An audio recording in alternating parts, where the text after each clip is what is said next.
All right, I wanted to talk about organization a little bit because it's something that I kind of thought I had under control, but then it kind of gets out of my hands quite a bit, and it's just from normal day-to-day stuff. So I was going to ask you, like, I'm somewhat organized, and I keep a little field notes booklet by my, side. I'll write down tasks for the days or reminders, but when we have like big projects or tasks, we'll put it up in the app we use is ClickUp to kind of manage that stuff. And then we put other smaller tasks within that. But so I kind of keep my projects and my task lists and my reminders somewhat together. And I tend to find the little things throughout the day, like questions coming in or small little favors or requests, or, someone's like, just real quick, can you get me this? Or, hey, can you just send me this real quick? Those seem to kind of build up and kind of steer you away or steer me away from the task that I've written down, or it seems like it's just taking too much time in between, and I can't really laser focus on seeing what the big picture stuff that I need to get done and out of the way.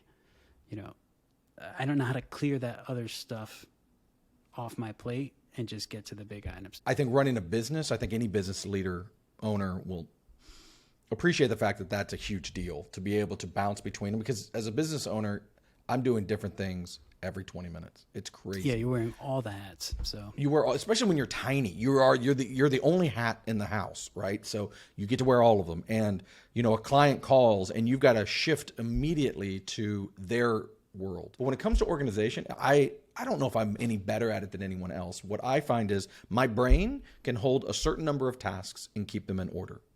Once that number of tasks has exceeded that number, I now have to bring in extra goodies. And I have changed what those goodies are. I used to use Microsoft To Do. That works okay. I have now, we talked about in the past, my Japanese calligraphy notebook, my favorite. I've used apps in the past too, like Things and Asana and stuff like that, just for daily stuff. But I do find that writing down the stuff actually helps it connect to my brain a little bit better. So they're a little quicker with the recall of what is on that list without having to look it up. There is something as a tech nerd, I have gotten excited by the fact of using a lo-fi tool such as a pen and paper. Analog, there's something very nice about that. I joke that I have an iPad Pro, which is basically $1,000 piece of paper, because the only thing I use it for is to take notes or watch TV. The tech's not just a piece of paper, but your use for it. I'm using it, it as a piece of paper. Yeah. And that is not ideal. But I find that the way that works best for me is as a company, let me back up. If we want to back up as a company, the way that we've decided, and this is done truly through the School of Hard Knocks, because we have done it all and we have failed and dropped tasks a lot of times.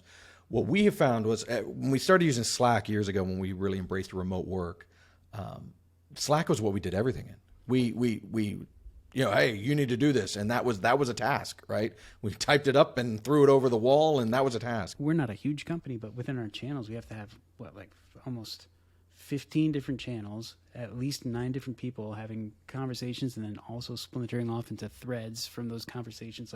There's no way you can keep that organized in Slack. Well, and you see 15 channels. I see about 45.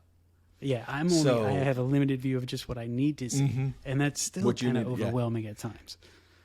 I will say, as my best tip, if you are a business owner or a leader of any sort, and you guys have embraced Slack, the best thing you can do is start muting channels. If you are not muting channels, and I tell this every time I stand up a new channel, because I'm the admin on our Slack account, so I have all the channels, unless it's private that someone else has made, but anything I have made is here, so I have all of them. I tell them immediately, here's your channel. I'm muting myself. Ping me if you need me. I'm out.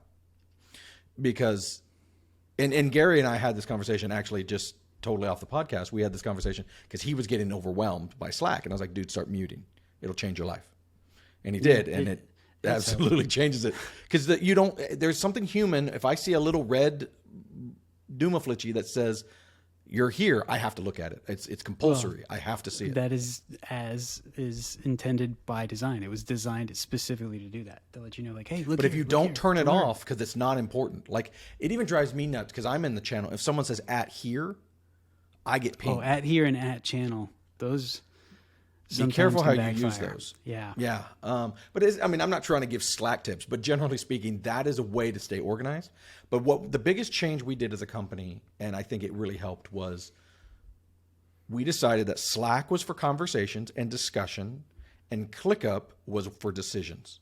So me and Gary will be chatting, and we decide this is the right way to do it. We then stop the conversation, create a task in ClickUp, and we move on. Because ClickUp's not going to get buried behind 5,000 things like we were just talking about. And that made a huge difference. When you make a decision, put it in your management tool so that you don't have to now keep it in your brain, because it's going to get lost in Slack, guaranteed, or Teams or whatever you're using. If you have any questions or comments, ideas for topics for us to talk about, you can always email us at hello@thebigpixel.net. You could also go to our YouTube page, and under any of the videos, just leave a comment there.